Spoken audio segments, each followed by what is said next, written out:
Capítulo 3. Necmeto. Escudo. Del latín scutum, masculino. Dícese de aquel arma defensiva fabricada por lo general en madera con un forro de cuero y reforzada en su forma mediante el cantel, que se lleva embrazada y sirve para resguardarse de las armas ofensivas o de otras agresiones en general. Se divide en una cara exterior, aquella que se opone al enemigo y donde puede situarse una bloca, y una cara interior donde se encuentran las embrazaduras y el portador. Álvarez F. y de Bazán A. Militaris Enchiridion, volumen 4. Tenemos con nosotros a don Andrés Lobo, el participante, un hombre envuelto por entero en una visiblemente pesada armadura de placas negra. Él levantó un puño para recibir un sonoro aplauso del público. Ya lo habían visto combatir en la ronda anterior, y desde luego les había ofrecido un espectáculo digno. Y a don Basilio Ibarson. Basilio alzó tímidamente la mirada de la arena para ver a una masa caótica de rostros apenas emocionados por su presencia. Aquella era su primera ronda del torneo oficialmente. Su contrincante anterior simplemente se había retirado tras decir que apreciaba su vida lo suficiente como para participar. Había sido mera casualidad, suerte, dirían algunos, pero haber pasado la ronda eliminatoria de esa manera no hacía más que cuestionar su habilidad como participante. Un nudo se le empezó a formar en el estómago. ¿Contrincantes preparados? Andrés levantó con las dos manos una espada de mayúsculo tamaño que colgaba a su espalda. Aquella cosa era demasiado grande como para ser llamada una espada. Demasiado grande, gruesa, pesada y áspera, parecía más un trozo de hierro. Y sin embargo, parecía moverla con relativa facilidad considerando su peso. Basilio únicamente dobló las rodillas y alzó el escudo, la espada en alto, lista para lanzar un tajo. ¡Comiencen! Las trompetas reafirmaron las palabras del anunciador con su característico sonido metálico. Basilio se quedó anclado a su sitio, incapaz de pensar en mejor estrategia. Andrés aprovechó su indecisión para tomar la iniciativa. Tras acercarse lo suficiente, empezó a girar sobre sí mismo con la espada. Una nube de polvo siguió cual estela el recorrido del arma. Basilio se tiró al suelo y vio cómo el filo pasaba silbando por encima de su cabeza. Andrés dio otra vuelta y bajó a la altura del tajo. Basilio lo saltó por encima y corrió hacia atrás. Un solo toque de aquel ataque y su cuerpo acabaría muy mal parado. Tenía que hacer algo para detenerlo. Sin pararse a pensar en lo que hacía, Basilio se lanzó contra el tornado de metal que era su contrincante. El público había enmudecido ante su temeridad. Andrés inclinó su cuerpo y lanzó un tajo hacia arriba y en diagonal. Basilio aprovechó la velocidad de la carrera y cegó por debajo del filo. Andrés intentó entonces retroceder y rearmar su defensa, pero el peso y el movimiento de la espada se lo impidieron. Basilio, actuando antes de que su rival pudiera dar otra vuelta y lanzar otro ataque, cogió su espada por el filo y usó la guarda para tirarle de las piernas. Andrés, intentando equilibrarse a duras penas, cometió el error de hundir la espada en el suelo, e incapaz de contrarrestar la inercia acumulada del arma, salió despedido y rodó por la arena. El monstruoso metal quedó clavado en el suelo en un surco inofensivo. Sin perder tiempo, Basilio se acercó a su rival y le apoyó la espada en el pecho. A su alrededor, el ambiente permanecía en una absoluta calma, como si todos los allí presentes se hubieran marchado y los hubieran dejado solos en la arena. El corazón le latía con fuerza, los pulmones le ardían y las sienes le palpitaban. Andrés, confuso y magullado, frunció el ceño y levantó los brazos. Vale, me rindo, le dio un manotazo a su espada. Quítame esa cosa de la cara. El anunciador caminó hacia el centro del recinto. Por abandono de su rival, miró al pergamino que le colgaba de la mano derecha. El vencedor es Basilio. El público estalló en aplausos y silbidos. Algunos empezaron a corear su nombre, y el niño que había jaleado a Gilda volvió a hacerse oír entre la multitud con su tono agudo y estridente. Basilio, actuando por instinto, hizo una pequeña reverencia a don Rodrigo y al público, y acto seguido volvió a la zona de descanso. El noble, amo y señor de Piraya, lo miraba con unos ojos indescifrables, hieráticos. Damas y caballeros, gritó el anunciador por encima del jolgorio, con este combate damos por finalizada la ronda de semifinales. Ahora daremos un descanso para comer a tan aguerridos guerreros y volveremos a la una para las finales. El público aplaudió entusiasmado y empezó a abandonar las gradas. En el palco principal, don Rodrigo atravesó unos cortinajes y desapareció de la vista. A medida que la euforia disminuyó, Basilio se percató de que sus músculos estaban doloridos por el esfuerzo repentino y su estómago se quejaba, hambriento. Su almuerzo había sido copioso, pero los nervios y el combate habían hecho desaparecer toda reserva. Cientos de pensamientos se le agolpaban en la cabeza por aquella experiencia, y sentía la imperiosa necesidad de poner orden, pero lo primero tendría que ser saciar su apetito. Así pues, los participantes del torneo se repartieron en varias tabernas y mesones que se habían habilitado para atenderlos. Los favoritos del torneo, entre los que se encontraba Gilda, acudieron a un enorme mesón famoso por sus generosas comidas, la gabrielense ánfora. Basilio, por su parte, optó por una que se llamaba el Risueño Jabalí, un local pequeño y humilde en comparación con las otras posibilidades, pero en el que había muy poca gente y, lo mejor, ningún rostro conocido. Agradecido por el momento de quietud y silencio, Basilio pidió un poco de conejo asado y unas verduras hervidas. El tabernero, un hombre de apenas 1,5 m, cabeza redonda, incipiente calvicie y una barba de varios días, extendió la palma de la mano ante él. «Ficha del torneo», pidió con voz neutra. «¿El qué?», preguntó Basilio. El hombre se rascó la barbilla. «Una ficha de madera que os dan». Basilio levantó su cota de malla y rebuscó en un bolsillo del jubón que llevaba por debajo. Sacó la ficha que le había entregado el anciano para depositar sus cosas en la consigna y se la dio al tabernero. Este la remojó en una esponja con tinta y la pegó a un papel con varios recuadros dibujados. El símbolo extraño que estaba en la ficha quedó marcado en uno de los espacios en blanco. «¿Por qué hace eso?», preguntó Basilio. «Nos pagan por daros de comer», dijo mientras limpiaba la tinta sobrante de la ficha. «Por cada sello de participante que mostremos, nos pagan el importe de la comida con un extra por nuestro servicio». «Toma», le tendió la ficha. «Muchas gracias». El tabernero asintió y desapareció en la cocina. Basilio tomó aire y exhaló. Su cuerpo aún temblaba ante el recuerdo de lo que había vivido. Nunca había tenido que combatir de aquella manera. Siempre habían sido él y su maestro en un entorno seguro, siempre el mismo estilo de combate, siempre los mismos movimientos, siempre la misma seguridad, siempre la misma ausencia de peligro. Aquello había sido todo lo contrario. Andrés lo había sorprendido a todos los niveles y él no había sabido reaccionar hasta que su instinto de supervivencia tomó el control absoluto. Un minuto más y podría haber perdido el torneo de un solo golpe. Basilio se frotó los ojos e intentó procesar aquella nueva información. Desde pequeño había tenido clara su meta, convertirse en un soldado, y ahora se encontraba con que estar en una situación de riesgo atenazaba su pensamiento y su técnica. ¿Tendría su padre razón? Podía abandonar y volver a casa, o irse sin más a alguna otra parte en busca de fortuna. ¿Y entonces qué? ¿Pasar toda su vida trabajando algún terreno de mala muerte mientras otros se hacían un nombre? Menuda maravilla. El tabernero reapareció con el conejo y las verduras.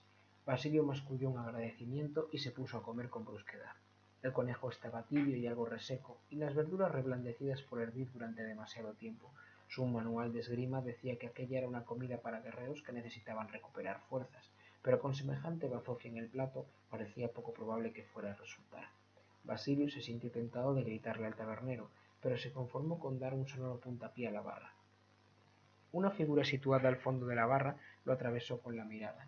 Se trataba de una mujer joven embozada en ropas negras y con un pelo grisáceo, como si éste hubiera encanecido en su totalidad.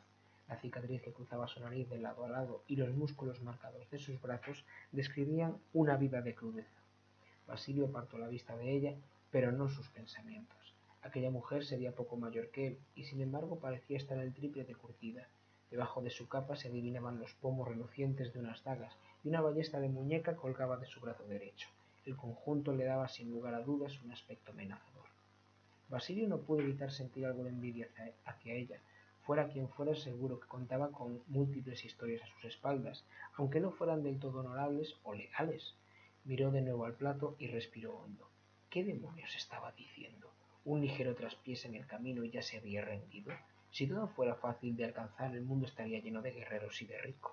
Su padre siempre le había insistido desde pequeño que en la vida siempre se van a tener dificultades, da igual de dónde se venga o dónde se haya nacido. La clave es levantarse y seguir un día más aunque cueste. Con una media sonrisa, Basilio dio cuenta del resto del plato, que pareció mejorar su sabor a cada mordisco que le daba. Necesitaba estar a pleno rendimiento para las finales, y esta vez estaría preparado. Saldría victorioso, aunque fuera lo último que hiciese. La mujer de pelo blanco terminó su cerveza y abandonó la taberna. Basilio, a sus espaldas, le hizo una pequeña reverencia, pues aunque ella nunca llegara a saberlo, le había devuelto el ánimo para regresar al torneo. Damas y caballeros, vociferó el anunciador ante el público, en las próximas horas tendremos el placer de honrar a nuestros mejores guerreros. Comienzan las finales. Las trompetas sonaron y amortiguaron con dificultad los gritos del público. Don Rodrigo, que había vuelto al palco principal, aplaudió golpeando levemente el dorso de su mano izquierda con la derecha.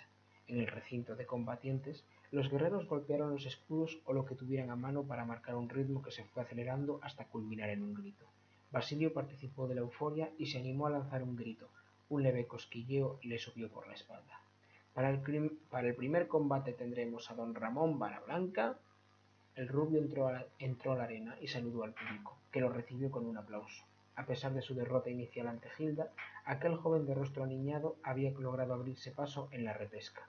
Si lo hacía bien, podría optar a la victoria en el torneo, y por su mirada de intensa concentración no parecía tener la menor intención de desaprovechar esa segunda oportunidad.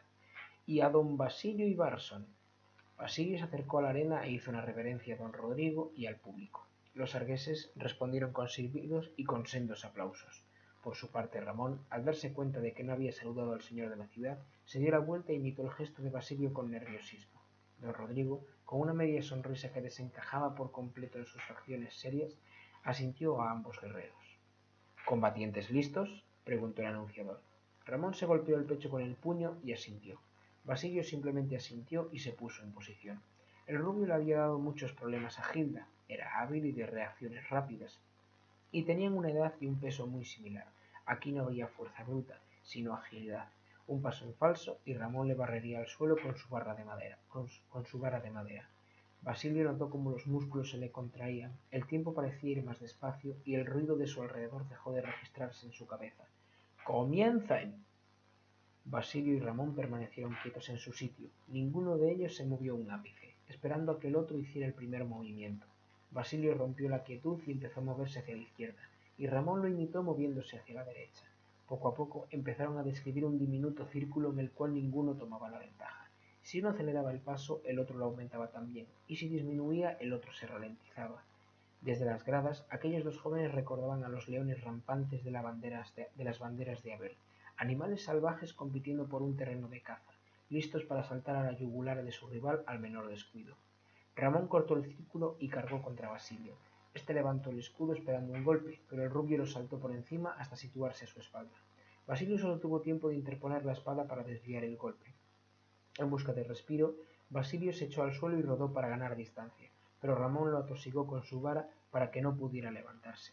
Basilio siguió rodando para evitar los golpes, y cuando estuvo sobre el escudo, rotó sobre la bloca como si fuera una peonza. Sus piernas lanzaron un poderoso barrido a las piernas de Ramón, que se vio obligado a dar un paso atrás para no caer.